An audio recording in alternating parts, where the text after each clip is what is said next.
MTS जो आता है वो आता है आपके जो क्लास 10th है उसका सेकंड चैप्टर पॉलिनोमियल, उसका जो पोर्शन है एमटीएस यानी मिड टर्म स्प्लिट। तो मैं क्वेश्चन लिख लेता हूँ और यहाँ से आपको समझा दूंगा किस तरह से क्वेश्चन सॉल्व करना है। X square minus 2x minus 8, इस तरह से मेरे पास एक पॉलिनोमियल इक्वेशन है और इसको ये कौन सा इक्वेशन है, क्वाड्रेटिक इक्वेशन है, क्योंकि इसकी डिग्री स्क्वायर है तो उसको बोलते हैं क्वाड्रेटिक पॉलिनोमियल। आपको पता है ये तो। चलो अपन एमटीएस करने वाले हैं। एमटीएस यानी मिड टर्म स्प्लिट, मतलब मेरे पास ये मिड टर्म है, इसको मेरे को स्प्लिट करके 2 पार्ट में डिवाइड करना है। ठीक है, तो सबसे पहले क्या करेंगे, उससे पहले अपन करेंगे जो लास्ट वाला कांस्टेंट है उसका हमेशा मल्टीप्लाई करेंगे अपन कोफिशिएंट ऑफ एक्स स्क्वायर के साथ में। यहाँ पे कुछ भी हो सकता है, 2 हो सकता है, 3 हो सकता है, 4, जो भी नंबर आता है उसका मल्टीप्लाई करेंगे हमेशा कांस्टेंट के साथ में। यहाँ पे कुछ भी नहीं है एक्स स्क्वायर के साथ में, इसका मतलब यहाँ पे क्या है 1। तो अपने को ये दिमाग में रखना सबसे पहले कि कुछ भी अगर स्क्वायर के साथ में एक्स स्क्वायर के जो साथ में कोफिशिएंट है उसमें अगर कुछ भी नंबर नहीं है तो वहाँ पे ऑलवेज क्या होगा 1 होगा।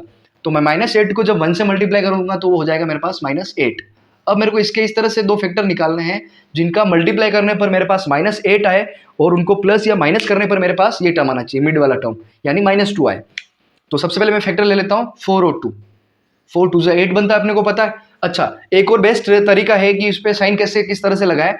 अगर मिड वाले टर्म पे अगर माइनस है तो अपना जो लार्जेस्ट नंबर जो फैक्टर का आएगा उस पर माइनस लगा देना है। अगर मिड टर्म अपना पॉजिटिव है तो जो लार्जेस्ट फैक्टर आएगा उसके ऊपर प्लस लगा देना, और जो सेकंड वाला जो टर्म आएगा, सेकंड जो फैक्टर आएगा वो क्वेश्चन की डिमांड के अकॉर्डिंग उसका साइन चेंज होता रहेगा। तो यहाँ से सबसे पहले मैंने देख लिया कि ये मिड टर्म में माइनस है तो यहाँ पे फर्स्ट फैक्टर पे यानी जो लार्जेस्ट फैक्टर है उस पर क्या लग जाएगा, माइनस लग जाएगा। दोनों को मल्टीप्लाई करूंगा, -4 मल्टीप्लाई 2 करूंगा तो -8 बनता है। अगर यहाँ पे ये पॉजिटिव लूंगा मैं सेकंड वाला फैक्टर पॉजिटिव तो प्लस माइनस माइनस 4 - 2 करूंगा तो 2 आएगा, और लार्जेस्ट नंबर 4 है इसमें माइनस है तो ये भी माइनस हो जाएगा, यानी ये अपना मिड टर्म आ गया। तो मेरे पास दोनों फैक्टर निकल के आए, वो क्या है, एक तो है मेरे पास -4 और सेकंड क्या है +2। तो इस तरह से इसकी जगह मिड टर्म की जगह अपन स्प्लिट करके इन दोनों को ऐड कर लेंगे तो क्या हो जाएगा, first term as it is चलेगा, एक्स स्क्वायर ऐसा कैसा रहेगा, जो लास्ट टर्म है वो भी एज इट इज रहेगा -8। मिड टर्म में ये दोनों टर्म जो है वो ट्रांसफर आगे पीछे आप लिख सकते हो, कोई फर्क नहीं पड़ेगा, साइन का ध्यान रखना। यहाँ पे हो जाएगा -4x + 2x और लास्ट में -8 रहेगा एज इट इज। अब क्या करेंगे अपन, पेयर बना लेंगे दो के, इन दोनों टर्म्स का मैंने एक पेयर बना दिया, इन दोनों टर्म्स का एक पेयर बना दिया। कॉमन ले लेते सीधा सीधा इजीली हो जाएगा, इधर x है एक्स स्क्वायर, इधर 4x है तो यानी x दिख रहा है कॉमन, अपने को x कॉमन ले लिया मैंने। एक्स स्क्वायर में से x चला गया, क्या बचा मेरे पास, x बचा, बीच में माइनस का साइन माइनस, 4x में से x कॉमन चला गया, क्या बचा मेरे पास 4। ठीक है, अब इन दोनों टर्म्स में अगर देखता हूं तो मैं एक तो है मेरे पास 2x और दूसरा है मेरे पास -8। तो यहाँ पे मेरे को सीधा सीधा दिख रहा है कि 2 और 8 में क्या है कॉमन, मेरे पास 2 है, 2 का मल्टीपल 2 भी होता है और 2 के मल्टीपल में 8 भी आता है, इस वजह से मैं कॉमन ले लूंगा 2, साइन अपन बाद में चेक कर लेंगे। यहाँ से 2 चला गया तो क्या बचा मेरे पास x, यहाँ पे 2 किससे मल्टीप्लाई करते हो तो 8 बनते हैं, तो ये बनता है 4 से, 4 2 8।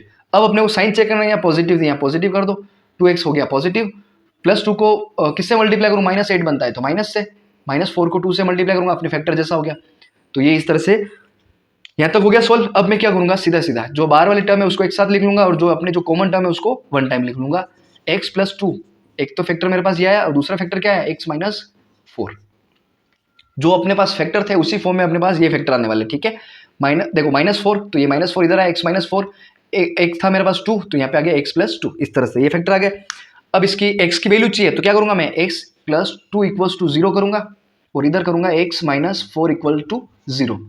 जब 2 को ट्रांसफर करूंगा इक्वल इस तरफ क्या हो जाएगा, x = -2, एक मेरे पास जीरोस आया, x = -2 और दूसरा जीरोस क्या हो जाएगा -4, उस तरफ ट्रांसफर हुआ क्या हो जाएगा +4।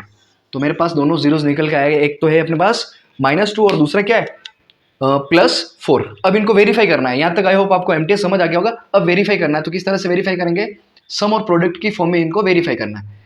तो सम और प्रोडक्ट का फॉर्मूला अपने को पता है तो इजीली अपन वेरीफाई कर लेंगे। सम का मतलब क्या होता है, सम का मतलब होता है एडिशन, किसका एडिशन, इन दोनों जीरोस का, -2 + 4 कितना होता है, प्लस माइनस माइनस, 4 में से 2 माइनस करूंगा क्या होगा 2 पॉजिटिव। अब फॉर्मूले के हिसाब से देख लेते हैं ये वैल्यू आती कि नहीं आती, सम फॉर्मूला अप्लाई करूंगा तो फॉर्मूला होता है -b/a।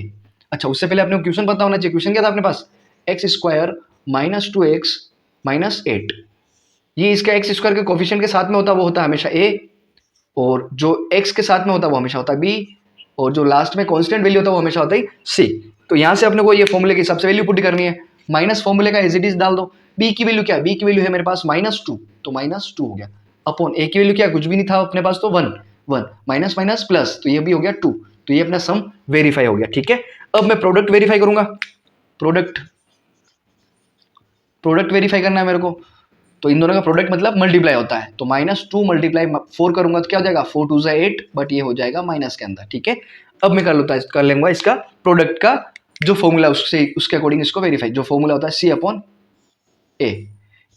ठीक है, C/A, C की वैल्यू क्या है मेरे पास -8 डिवाइडेड बाई A की वैल्यू क्या थी, कुछ भी नहीं था, तो इसका मतलब 1 था ऑलवेज, तो ये 1 हो जाएगा।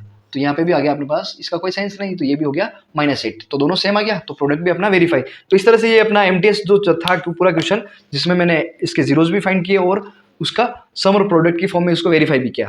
तो इस तरह से MTS काफी ईजी है। कुछ बच्चों को डाउट रहते हैं, तो फ्रैक्शन का थोड़ा सा देख लेना। मिड टर्म अपनी नेगेटिव है तो जो बड़ा फैक्टर आएगा वो हमेशा नेगेटिव में आएगा। मिड टर्म अपना पॉजिटिव है तो जो बड़ा फैक्टर बनेगा फ्रैक्शन वो फैक्टर करने के बाद उसमें जो बड़ा फैक्टर वो ऑलवेज पॉजिटिव आएगा। नेक्स्ट में और क्वेश्चन करवाने वाला हूँ कुछ MTS के। आई होप आपको वीडियो अच्छा लगा होगा, और वीडियो को लाइक कर दीजिए और चैनल को सब्सक्राइब कर लीजिए।